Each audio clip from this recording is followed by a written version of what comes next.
Bonjour tout le monde. Bonjour, Tim. How are you doing? Bonsoir. Very well, Rich. Bonsoir. Very well indeed, mate.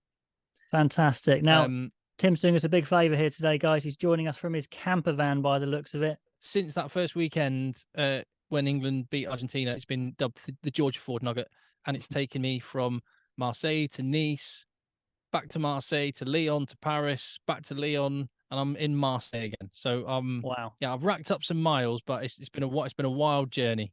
Fantastic. So you're in Marseille. Which games? Are you going to see some games? Yeah, both the quarterfinals here, Both. Wales, Argentina, which we're going to talk about here on this video, and England versus Fiji, which I know we're going to talk about on my channel. You and I are going to get stuck into the Sunday games in that video. But here, am I right? We're talking about the Saturday games here on your channel right now, Yeah. Rich. Yeah, absolutely. So we're going to talk about the first set of quarterfinals on Saturday, Wales, Argentina, and then the massive one there, Ireland, New Zealand. The teams are out, so we can have a little chat about those. That'll be on this channel. And then probably tomorrow morning, the second half's going to come out with the Sunday quarterfinal preview, England, Fiji, France, South Africa. We won't have seen the teams, so we can talk about those in general. But first of all, I'm going to start with a statement here, Tim. Is this going to be the best weekend of the whole World Cup? I will take your best weekend of the whole World Cup and I will raise you. This has the potential to be, and I'm hopeful, it's going to be the greatest weekend of Rugby World Cup action ever, because never before can this have happened where there have been four knife edge 50-50 toss up quarterfinals. That cannot have ever happened before. Yeah, absolutely. And often I do predictions on these things, but honestly, all of these four, I'm not sure who the favourites are. Do you have any of these four that you think are like the absolute? Oh, let's go for the Saturday ones: Wales, Argentina, Ireland, New Zealand. Do you have a favourite for those two? Marginal for both of them, yeah. Go on And then. Who are your favourites? I think my favourites, and spoiler alert on what we'll talk about on the later video. I think I'm not a betting man, Rich, but if I were, I might be going for a Northern Hemisphere lockout accumulator. Wow, that'll be massive. But of course, it could be a Southern Hemisphere lockout as well. That's another little twist in this weekend. The beauty of it honestly could swing one way or the other. I hope it doesn't come down to one thing. I hope it doesn't come down to a bit of officiating. I hope that whichever teams go through, the ones that play the best on the day and go through on the merits, and there is nothing controversial that gets people's blood pressure up and has people walking away with a sense of injustice. That's the one thing I hope for Yeah. ahead of the weekend. Possibly wishful thinking, but that would be nice, wouldn't it? Yeah. So go on then, Yeah, let's it open would up be. Wales versus Argentina, and let's say it how it is. What a great chance for these two sides to make a semi. They could get to a semi without having faced any of the top four big boys or even the top five sides in the world. What a chance. The rugby fans will not let World Rugby allow this to happen again. So this is a golden opportunity for these teams. You're absolutely right, Rich. The way my gut feeling on this one when I look at it, and it's remarkable when you consider where they've come from, is that I actually see of all the four fixtures, I find this one the easiest to call. They're all marginal, as we've already said, but I Really? find this the easiest to call in Wales's favour. I mean, well, the way that Wales dismantled Australia, and we have to say it again, 40 points to 6, and they didn't just chuck the ball around willy-nilly. They just, executed a perfect international game. I'm not sure I've seen a better tactical game because there's lots of good players in this side, but you wouldn't say, they have the world's best in every position or anything like that. It was brilliant. And it wasn't boring. It wasn't boring rugby. It was just almost how you would textbook define international rugby. Can they do that again? Well, you're absolutely right, and I think it's not just textbook international rugby; it's especially knockout rugby is what Wales Knockout have rugby. Yeah. perfected. That game plan that they've perfected, and you're so right. Like that a guy like, well, it was Gareth Anscombe on that day, but that a guy like Dan Biggar will execute a game plan like that. But at 9, it's been a bit sort of shaky. Who's the first choice number 9? They have an off day, they have a good day, but Gareth Davis has been just on it Yeah. during this tournament, and that's what I think it's something in the top 2 inches with this Welsh team. I don't know whether it's the conditioning that they've done. I don't know what's going on, but they are just players in key positions are on it. There were some question marks around Liam Williams. He's looked on it. That Gareth Davis has made the 9 jersey his Yeah. own. big loss, Taulupe Faletau. He was a big part of it. But then Jack Morgan, what a leader. Yeah, inspired choice as captain. I mean, obviously it's the parallels of Sam Warburton with, the same decision being made, if you like, a young flanker being made captain early, but it seems to work, doesn't it? Yeah, it's remarkable when you consider where they were. It was last November, wasn't it? They lost to Georgia at home. Gatland, Warren Gatland only a few months ago was going, if I'd known it was this much of a mess, I might not have taken the job. Absolutely. I'll put the team below. So we've got the team out, and I must say, I did have Wales favourites in my head. I think the Taulupe Faletau loss puts them back 50-50 for me, because that back row was just perfectly balanced, and they've had to change every single position in that back row, and that's not great. That's not great. Yeah, but on the flip side, I guess one question I'll throw back at you, Rich, is who's a bigger loss for their respective nation? It sounds like you're saying Faletau, but Faletau for Wales or Matera for Argentina? Yeah, yes, true in kind of, I think, in person, like individual person, but for balance of that back row, Issa's a big lump coming into 8, and Gonzalez is probably better at 6 than 8. I would argue, even though personnel-wise, yes, as a balance, it may even be better. That's a pretty solid argument, that. And Tommy Rafael's won the jersey, so Jack Morgan's role is going to have to change a little bit, or they're just going after Argentina's breakdown. But yeah, they've got Chris Chunza on the bench that they can go back to a more conventional Gatland style if they want. But yeah, you're right, actually. It's interesting. Having talked about how settled Wales were, the game plan, and now the dynamic has shifted a little bit in a key area. Yeah, I mean, it's such a finely balanced game. On that bench, there is a contrast in the benches there. For Wales, a lot of youngsters in experience and a lot of experience for Argentina. That could be telling. I mean, I'm kind of talking myself into Argentina, but it is still 50-50 for me. How do they work the line out? Who replaces Faletau's role out wide in phase play? Go on, let's go for a specific. Who do you think you would put in out wide on phase play? Because they always have Faletau there normally. Aaron Wainwright can do that job. I think, actually, though, you cannot replace Faletau, and I don't think they will try and replace Faletau. I think it will be that you have to get a little bit. There'll be Jack Morgan will have to do 30% more ball carrying than he normally does, and Aaron Wainwright will have to change, the way he ordinarily plays on the flank for Wales. But he's done it at number 8. He was good. He was good at number 8 in recent months. And then also, I think that may be the reason why Dewi Lake has got a nod on the bench, because when guys are flagging, he's a guy that can come on and do that some of those hard yards. But you're right, the wide channels, you are right in that 5 meter channel, because what he does so well out there is if he gets the ball, fantastic. But if he doesn't, he's so good at clearing out Josh Adams or Lewis Rees-Summit or whoever goes down, whoever dies with the ball. He just cleans up that ball so quickly. Yeah, I think that's a big loss. Really interesting. He's such an important cog. Yeah, for sure. I mean, the good news is, of course, Dan Bigger has recovered from his chest injury, and that is massive, absolutely massive, especially with Anscombe out. So him starting, maybe Costello coming on, maybe he won't come on at all, which is a possibility. That would, if they'd lost Bigger, I think I'd have been really worried. So that's good. So the backline is absolutely fine. No problems there. But again, just another specific question for you here, Tim. They've done this again, Wales. They haven't put a specialist centre on the bench. So no one from that bench is coming on into centre. Who goes centre if they cop an injury? No, that's a conundrum I can't quite work out. I don't know. I don't have an answer.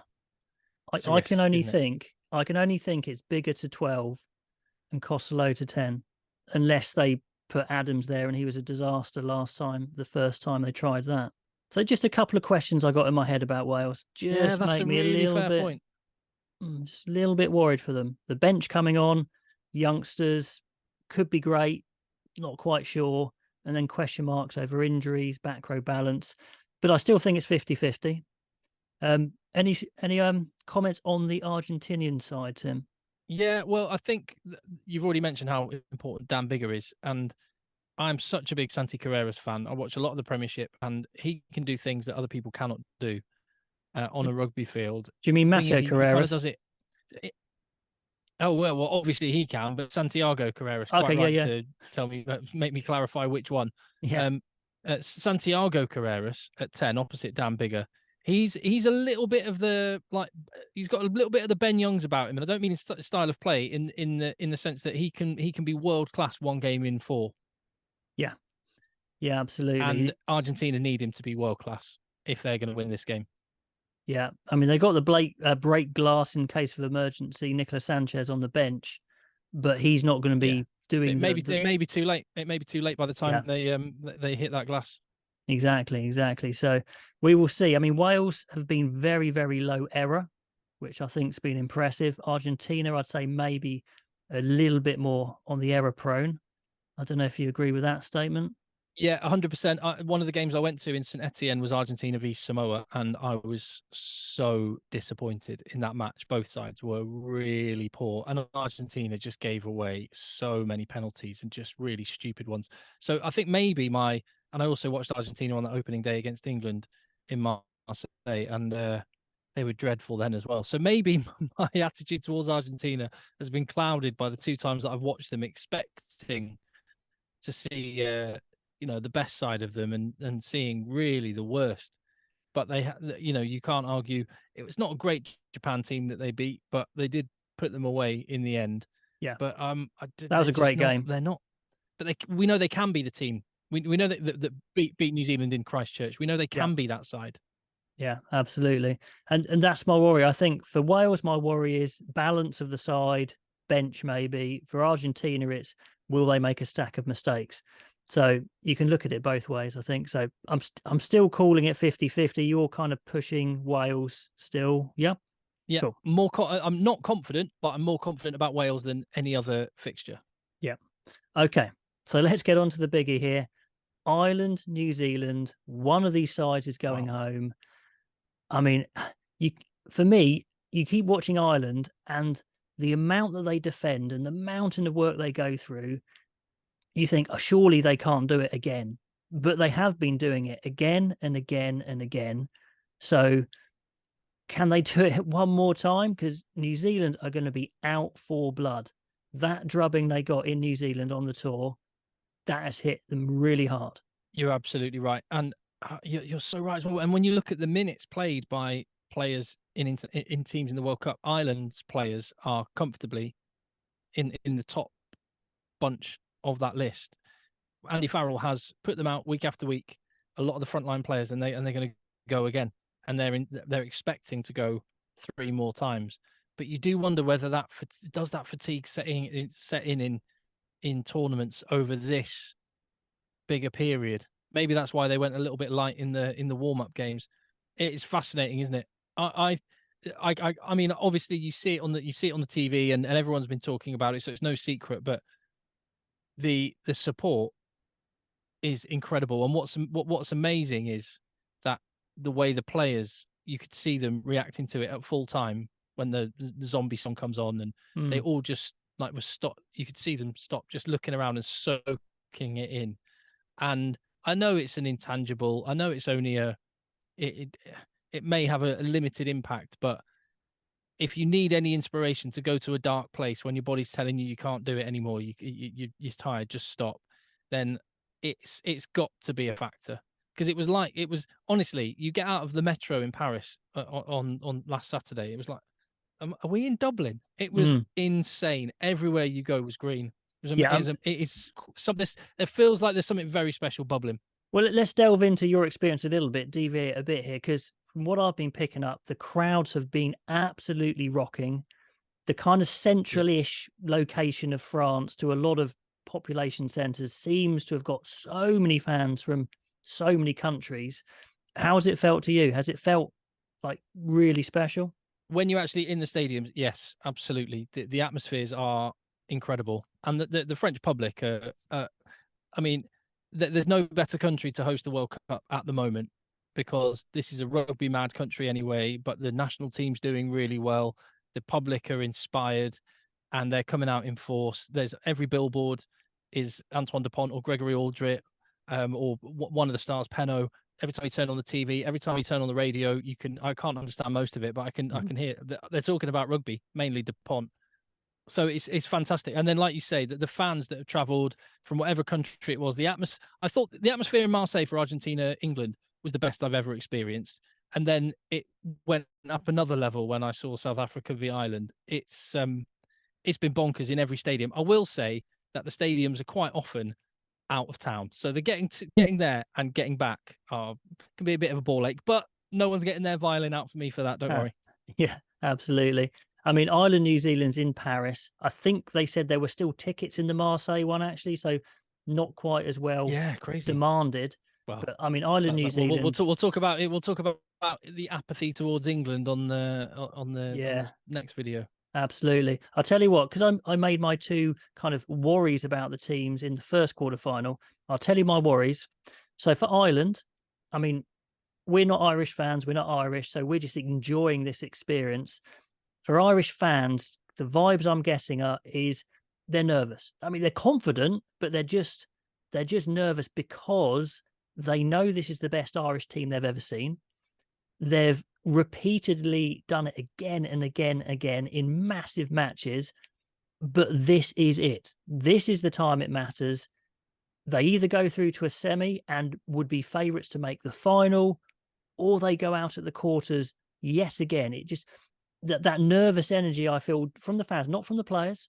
I think they are very mentally tough, but just that vibe is like, oh my God, what if it doesn't happen?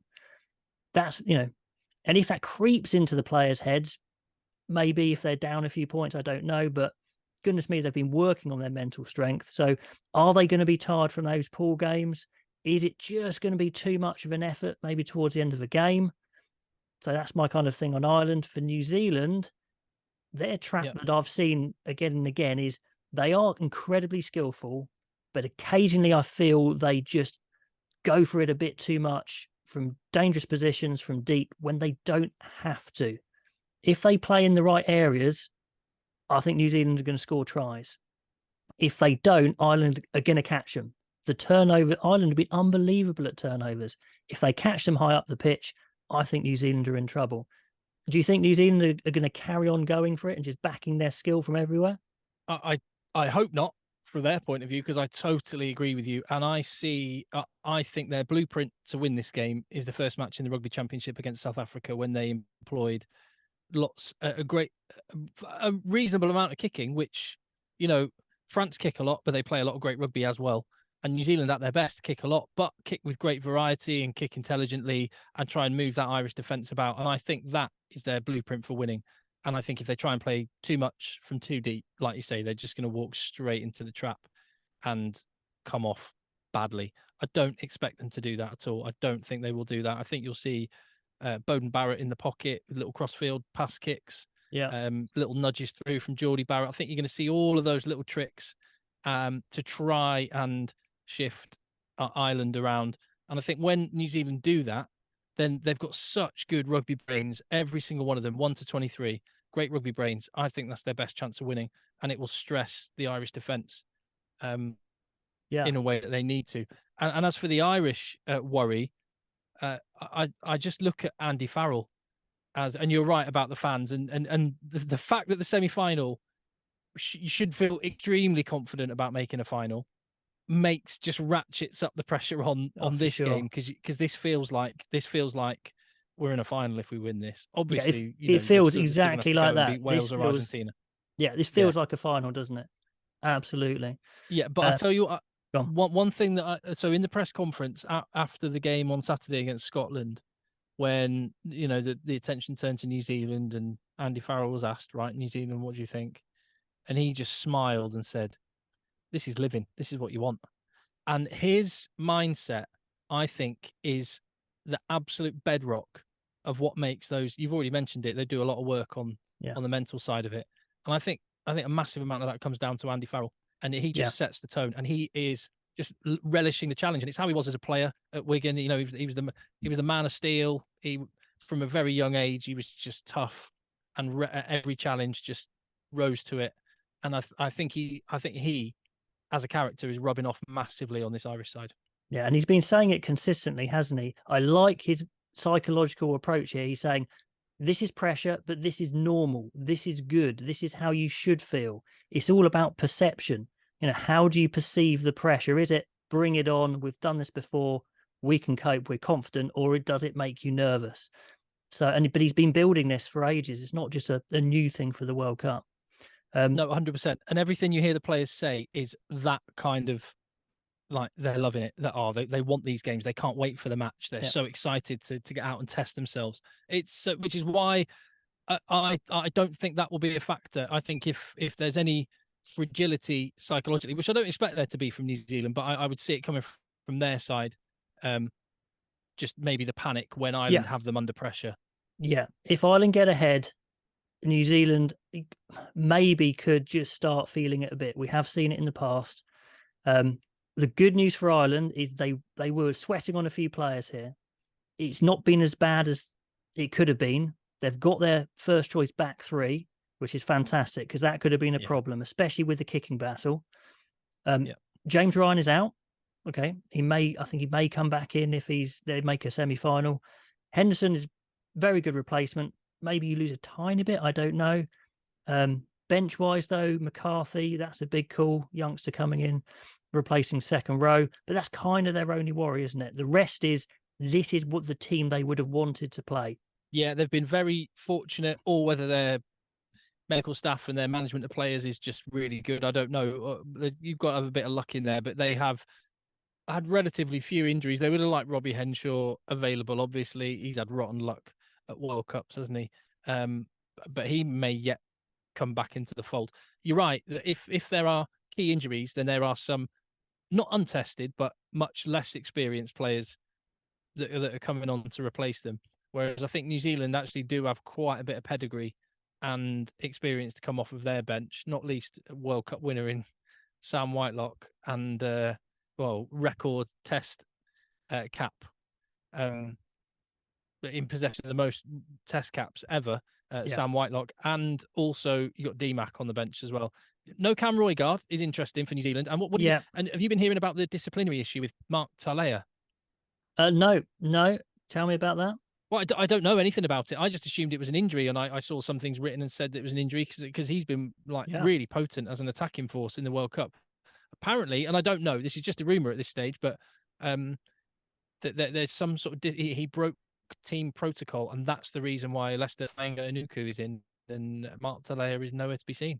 Interesting. I don't even think it's that bad a problem really, because Fainga'anuku is huge. He's a massive power monster. Talea probably, you'd say, the better all-round guy. If you wanted to start with a kicking battle, they probably would have gone Talea, but for sheer danger, Fainga'anuku is an absolute beast. I mean, I'm sure Ireland will test him. I'm sure they'll test him with the kicking game and see if it's a weakness. But, I mean, pack-wise, we knew this is the pack they were going to put out. De Groot, Taylor, Lomax, what they would have wanted.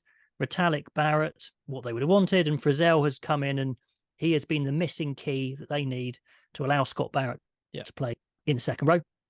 Kane obviously at 7, Ardie at 8, and that is the starting pack at the beginning of the World Cup they would have wanted to put out.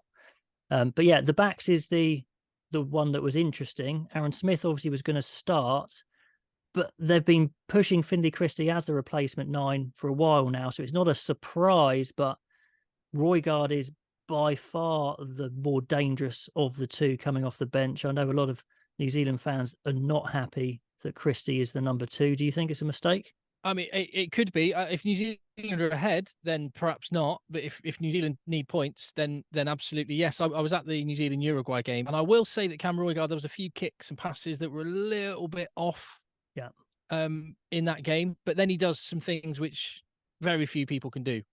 And I guess that's a trade-off, isn't it? You may... I mean, he's the future of the 9 jersey for New Zealand, and there's no question, and he will assume that mantle. But a trade-off, and I think they've gone for the conservative choice. I think so. It's it remains to be seen whether that's going to backfire. There's sort of echoes with England and the way the fans want and have wanted Marcus Smith, and then go with a more conservative option. It's trade-offs always. That Cam Roigard does some things exceptionally well.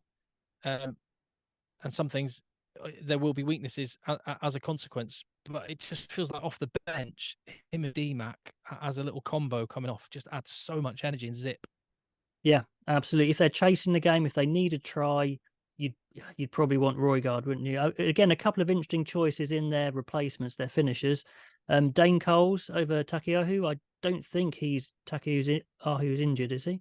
Not that I've heard. Yeah, that surprised me as well. Yeah, in terms of dynamism and stuff. So when you sort of piece together the Finlay Christie selection and Dane Coles as well, that says to me that New Zealand are confident or planning or think their route to victory is being ahead with 20 to go and then having like a calm head in Dane Coles and a solid 9 who gives really crisp 9. So yeah, maybe that's what Ian Foster sees as his way to win.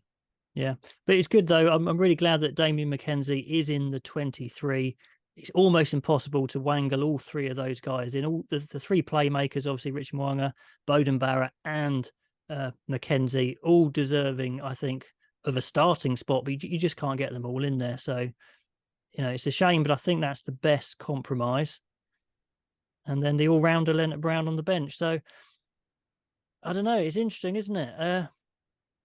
I'm seeing it. I think if I had to pick it, if you had to pick one pack, one back line, and one bench, whose would you take out of Ireland and New Zealand? Ireland or New Zealand. So which pack would you take if you could just go right? I'm gonna be behind that pack.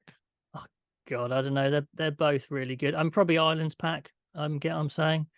But I mean, it's so close. Yeah, I think I'd edge like New Zealand's front five. Lomax and De Groot make a massive difference. That changes the whole framing of this match entirely. But I'd still go. I'd just go Ireland's pack. I would go Ireland's back line. I would go New Zealand's bench. So yeah, but these are all tight calls. So that's not a criticism of New Zealand's pack or back line. But that says to me that New Zealand, if they are in touch or even slightly ahead with 60. I think they've got the personnel to bring it home, and Ireland maybe don't quite have the personnel that will be able to come off the bench and win the game. Anyway, I think they may have the players on the field already to start that can win a game. But yeah, it's an interesting one. Yeah, it's how fresh. I think how fresh are Ireland going to be? Are they going to just start blowing? Is that starting 15 going to blow a bit earlier than New Zealand? Could be big. For Ireland, I think the kicking, it's a boring answer, but I think the kicking game is going to be key because they've been so on point kicking wise this World Cup. Whereas previously they have been a bit loose at times. I mean, James Lowe has had some shockers with his kicking in games in the past, but in that match against Scotland, he's been so perfect with his kicking. I think it's made a big difference. So I think they're going to really try and pin New Zealand back and say, if I was Ireland, I would say, right, New Zealand, tempt you, have a go from deep, go on, have a run at us, and we'll get a turnover and put you in trouble. Will they be tempted into that counter-attack? I mean, Fainga'anuku, probably more likely to counter-attack than kick compared to Talea. I think they might try and sucker them in. What do you reckon? I think New Zealand would be foolish to go down that route. I think that they've got the weapons. You're absolutely right. They can bust open, and their just basic skills are incredible to watch. Yeah. Just getting the ball from one side of the field to the other, running at full pace, perfect passing. I mean, it sounds really basic. Like everyone should be able to do it, but they can't. And New Zealand can, but they need to be in the attacking third and then let rip. I'll tell you what. Yeah, I'm imagining the weather in Marseille is going to be good. But it's been lovely so far. Yeah. I'm just having a quick look at the weather for Paris. It looks okay, actually. So anyway, I was just having a think, again, tempting New Zealand to run in wet conditions might be a good call, but I think the conditions are going to be absolutely fine. So nothing doing there. Okay. Any final thoughts on those first two quarterfinals before we close out this first half? Other than I wish it was Saturday evening already, no. You've got a long day ahead of you on Saturday, haven't you, Tim? A long day indeed. Oh, I'm so excited about this, Rich. And again, that's it. We need to soak this in because honestly, I genuinely think rugby may never be this good again. One weekend and 4 games the nature and what's at stake. And like you say, you've got legacies of players. You've got everything Ireland have been working towards, and it all comes down to 80 minutes. Yeah, and for the New way Zealand, Ian Foster's going to be remembered, for New Zealand, it's massive. it's massive for New Zealand. We haven't mentioned that. I mean, they were out in the semis last time against England, which they were absolutely gutted about. If New Zealand go home in the quarters, no matter how close it is, the New Zealand public will absolutely see this as a massive failure. And the players will as well, because New Zealand have been at the top or near the top ever since the World Cup began. So this is huge for them as well. We can't underestimate that. Yeah, this is something else. So, where are you going to be watching it, Rich? Watching the Oh, games? What are you going to be doing? I'm very much at home. Yeah, I've got the girls in the morning, and then I am a bit freer, so I'm going to be soaking it in for sure. But yeah, it's going to be awesome. You're getting your brownie points in early. Get your graph done, and then the afternoon and evening's yours. And people will come straight to your channel, flood into you at full time for the games, Rich. Hope so. Yeah, anyway, guys, pop all those comments below, especially if you're fans of those quarterfinals, Wales, Argentina, Ireland, New Zealand. Are you worried? Are you concerned? Are you nervous? Or are you just simply excited? We'd love to know your thoughts. We are going to be onto Tim's channel in a bit, probably tomorrow morning it's going to come out. So do go over there and check out part 2 of this tomorrow morning. But yeah, thanks for joining us. Tim, thank you so much. Nice one, Rich. Anytime. Okay, and we'll see you very soon.